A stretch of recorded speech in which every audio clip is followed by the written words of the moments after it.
न ठाहींदे अहिड़ो जी त मूंखे साईं आजम साहब पहिरीं चयो आहे त बाबा मुख़्तसर ॻाल्हाइजो according to honourable minister education साईं सरदार अली शाह साहब त बाबा दौल न वॼे ऐं दोसूं न नचे ईअं थियणो ई कोन्हे ख़ासि करे government SF degree college Chandulal में प्रोग्राम हुजे ऐं शौक़त जवाहर नगर आहे इहो त थियणो कोन्हे पर तॾहिं जॾहिं साईं आफ़ताब साहब जो प्रोग्राम हुजे ऐं शौक़त जवाहर नगर आहे इहो त ठोक थियणो ई कोन्हे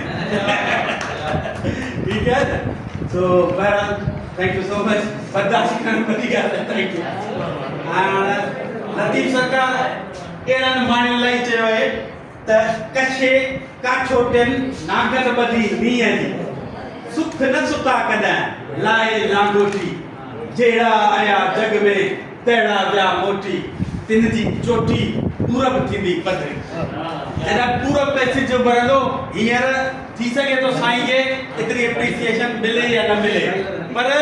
असांखे फ़ख़ुरु आहे त साईं जिते जिते लाड़काणे मां निकिरी जिते जिते मुख़्तलिफ़ सिंध जे कॉलेजनि में वियो जिते जिते वियो उन पंहिंजी मौजूदगी उन पंहिंजे पेरनि जा निशान छॾिया आहिनि किथे मोनोग्राम जी सूरत में उन कॉलेज खे मोनोग्राम में प्रोफेसर त पाण सभु आहियूं ऐं माशाल्लाह हर को पंहिंजी फील्ड जो ॿाहिरि आहे नो डाउट पर अहिड़ा माण्हू चंद आहिनि जेके शाइर बि हुजनि लेखक बि हुजनि अदीब बि हुजनि ऐं हर शइ में एक्टिव हुजनि मुख़्तलिफ़ चाहे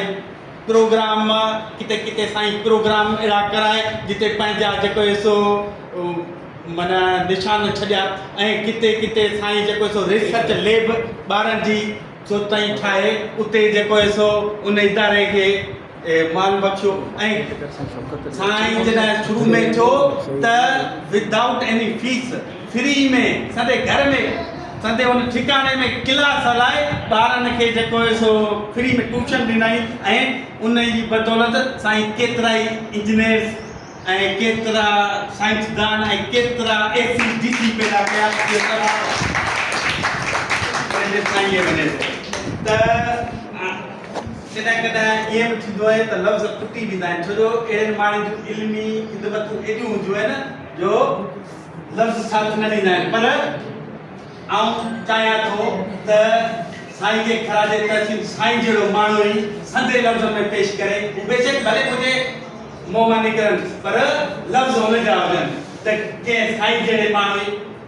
साईं जहिड़े शाइरी चयो आहे त कुझु सजन जे भोचाल जियां पंहिंजो मौत सवाल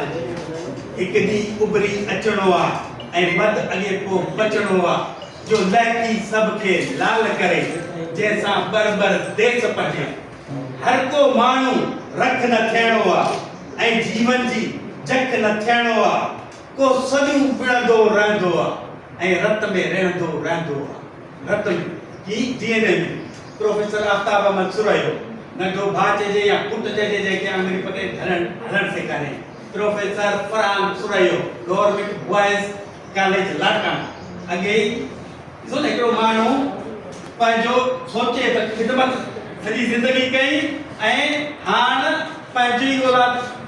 के जेको सो एतिरो क़ाबिल ठाहे छॾियईं ऐं उन शइ में आणे छॾियईं त उहो दुनिया जी ख़िदमत कंदो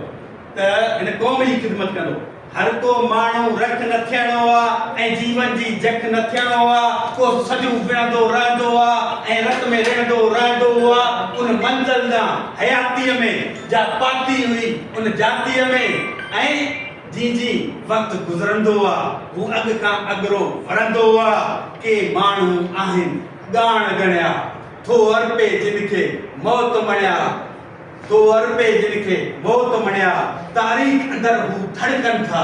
कुछ वक्त उझामी हू भड़कन था हिन खूह ते बंबट थी कंहिं वक्त अचानक प्रगट थी को पंहिंजो ॿारण ॿारीनि था ऐं गंदगी जा ॻारीनि था पाकिस्तान जिंदाबाद गवर्नमेंट डिग्री कॉलेज चंदुलाल पाइंदाबाद थैंक यू सो मच थोड़ा वधीक टाइम थी आया 7 मिनट बंद कर वीडियो बंद कर